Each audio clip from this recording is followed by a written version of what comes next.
केवल एक परमात्मा में श्रद्धा और समर्पण का संदेश देने वाली गीता सबको पवित्र करने का खुला आमंत्रण देती है।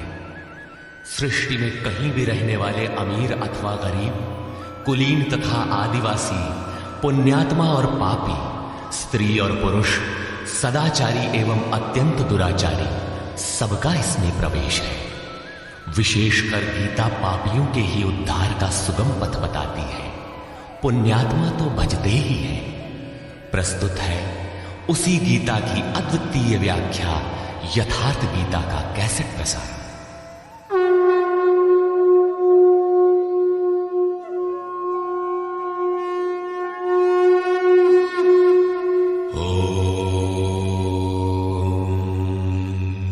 श्री परमात्मने नमः। यथार्थ गीता श्रीमद् भगवत गीता अथ द्वितीयो अध्याय। प्रथम अध्याय गीता की प्रवेशिका है, जिसमें आरंभ में पथिक को प्रतीत होने वाली उलझनों का चित्रण है। लड़ने वाले संपूर्ण कौरव पांडव थे, किंतु संशय का पात्र मात्र अर्जुन है। अनुराग ही अर्जुन है। इष्ट के अनुरूप राग ही पथिक को क्षेत्र क्षेत्रज्ञ के संघर्ष के लिए प्रेरित करता है। अनुराग आरंभिक स्तर है। पूज्य महाराज जी कहते थे, सदगृहस्थ आश्रम में रहते हुए ग्लानि होने लगे, अश्रुपात होता हो, कंठ अवरुद्ध होता हो, तो समझना कि यहीं से भजन आरंभ हो गया। अनुराग में ये सब कुछ आ जाता है। उसमें धर्म, नियम, सत्संग, भाव सभी विद्यमान होंगे। अनुराग के प्रथम चरण में पारिवारिक मोह बाधक बनता है। पहले सभी चाहते हैं कि हम उस परम सत्य को प्राप्त कर लें, किंतु आगे बढ़ने पर वो देखता है कि इन मधुर संबंधों का उच्छेद करना होगा। तब हताश हो जाता है। वो पहले से जो कुछ धर्म कर्म मानकर करता था, उतने में ही संतोष करने लगता है।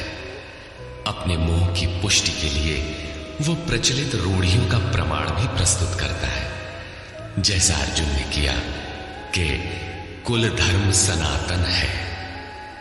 युद्ध से सनातन धर्म का लोप होगा, कुल क्षय होगा, स्वैराचार फैलेगा। ये अर्जुन का उत्तर नहीं था, बल्कि सद्गुरु के सान्निध्य से पूर्व की अपनाई गई एक कुरीति मात्र थी। इन्हीं कुरीतियों में फंसकर मनुष्य पृथक पृथक धर्म, अनेक संप्रदाय, छोटे बड़े गुट और असंख्य जातियों की रचना कर लेता है।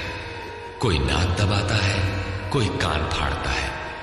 किसी के छूने से धर्म नष्ट होता है, तो कहीं रोटी पानी से धर्म नष्ट होता है। तो क्या अछूत या छूने वालों का दोष है?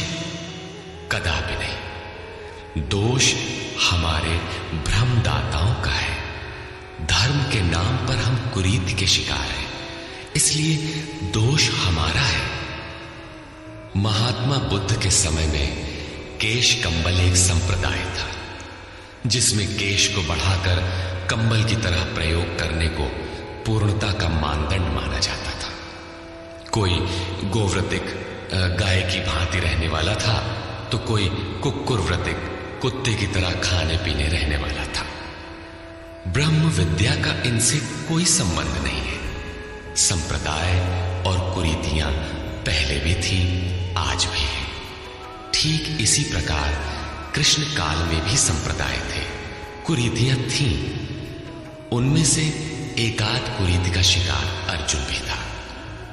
उसने 4 तर्क प्रस्तुत किए। 1, ऐसे युद्ध से सनातन धर्म नष्ट हो जाएगा। 2, वर्ण संकर पैदा होगा। 3, पिंडोदक क्रिया लोप होगी। और 4, हम लोग कुलक्षय द्वारा महान पाप करने को उद्यत हुए हैं। इस पर योगेश्वर श्री कृष्ण ने कहा, संजय उवाच।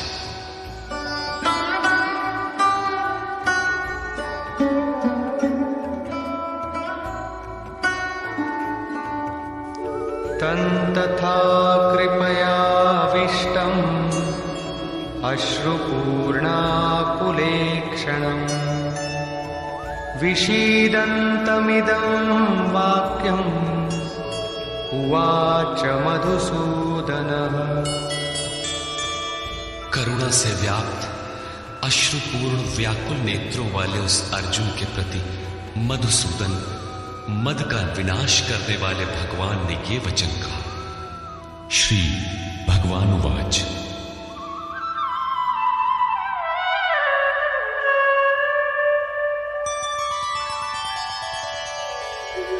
कुतस्त्वाकश्मलमिदं विषमे समुपस्थितम् अनार्यजुष्टमस्वर्ग्यम् अकीर्तिकरमर्जुन। अर्जुन, इस विषम स्थल में तुझे यह अज्ञान कहां से हो गया? विषम स्थल अर्थात जिसकी समता का सृष्टि में कोई स्थल है ही नहीं, पारलौकिक है लक्ष्य जिसका, उस निर्विवाद स्थल पर तुझे अज्ञान कहां से हुआ? अज्ञान क्यों? अर्जुन तो सनातन धर्म की रक्षा के लिए कटिबद्ध है। क्या सनातन धर्म की रक्षा के लिए प्राणपण से तत्पर होना अज्ञान है? श्री कृष्ण कहते हैं, हां, ये अज्ञान है। न तो संभावित पुरुषों द्वारा इसका आचरण किया गया है, न स्वर्ग ही देने वाला है और न ये कीर्ति को ही करने वाला है। सन्मार्ग पर जो दृढ़ता पूर्वक आरूढ़ है उसे आर्य कहते हैं।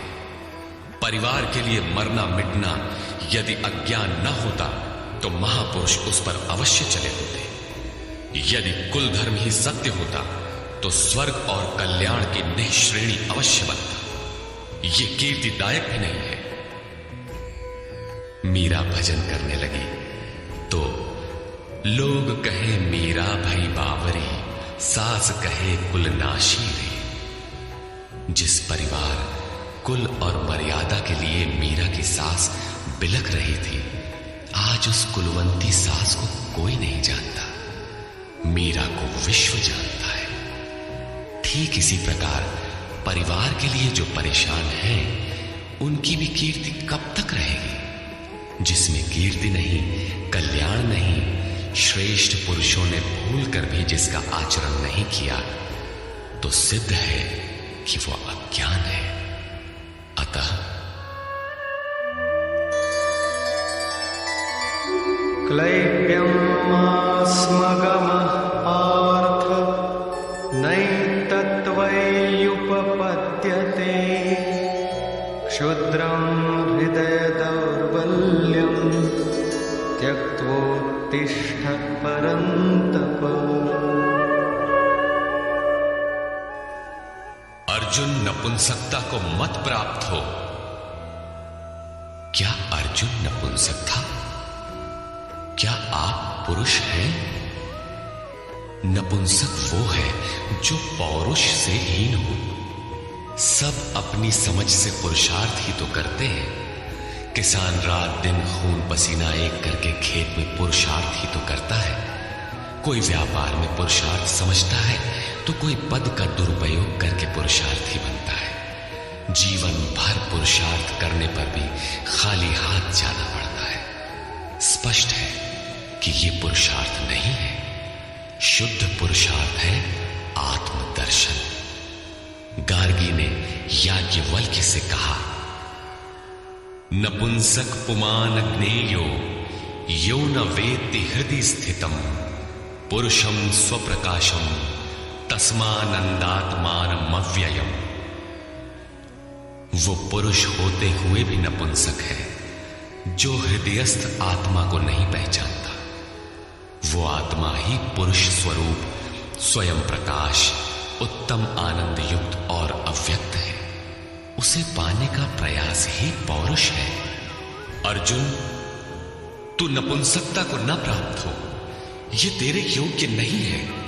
हे परम तप, हृदय की इस क्षुद्र दुर्बलता को त्याग कर युद्ध के लिए खड़ा हो। इस पर अर्जुन ने तीसरा प्रश्न प्रस्तुत किया। अर्जुन उवाच।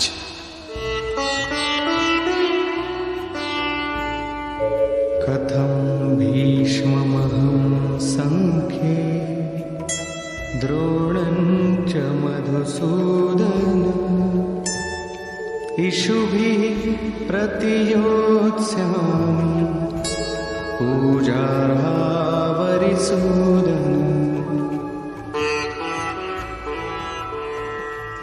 अहंकार का शमन करने वाले मधुसूदन, मैं रणभूमि में पितामह भीष्म और आचार्य द्रोण से किस प्रकार बाणों से युद्ध करूंगा, क्योंकि अरिसूदन वे दोनों ही पूजनीय हैं। द्वैत ही द्रोण है, प्रभु अलग है, हम अलग हैं।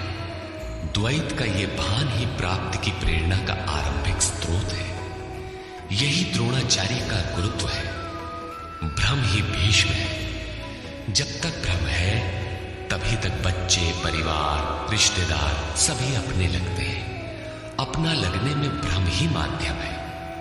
आत्मा इन्हीं को पूज्य मानकर इनके साथ रहता है कि ये पिता है, दादा है, कुलगुरु है इत्यादि। साधन के पूर्ति काल में गुरु न चेला, पुरुष अकेला। न बंधुर न मित्रम गुरुर्नैव शिष्यः चिदानंद रूपः शिवोहम शिवोहम। जब चित्त उस परम आनंद में विलय हो जाता है तब न गुरु ज्ञान दाता और न शिष्य ग्रहण करता ही रह जाता है। यही परम की स्थिति है। गुरु का गुरुत्व प्राप्त कर लेने पर गुरुत्व एक जैसा हो जाता है। श्री कृष्ण कहते हैं, अर्जुन तुम मुझ में निवास करेगा। जैसे श्री कृष्ण वैसा ही अर्जुन, और ठीक वैसा ही प्राप्ति वाला महापुरुष हो जाता है। ऐसी अवस्था में गुरु का भी विलय हो जाता है। गुरुत्व हृदय में प्रवाहित हो जाता है। अर्जुन गुरु पद की ढाल बनाकर इस संघर्ष में प्रवृत्त होने से कतराना चाहता है। वो कहता है,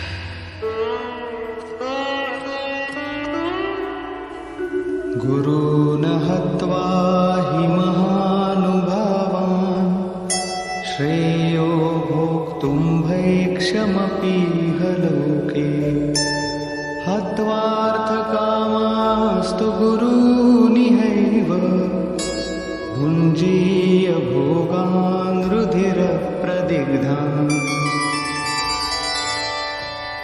इन महानुभाव गुरुजनों को न मारकर मैं इस लोक में भिक्षा का अन्न भी श्रेयस्कर समझता हूं। यहां भिक्षा का अर्थ उदर पोषण के लिए भीख मांगना नहीं, बल्कि सत्पुरुषों की टूटी फूटी सेवा द्वारा उनसे कल्याण की याचना ही भिक्षा है। अन्नम ब्रह्म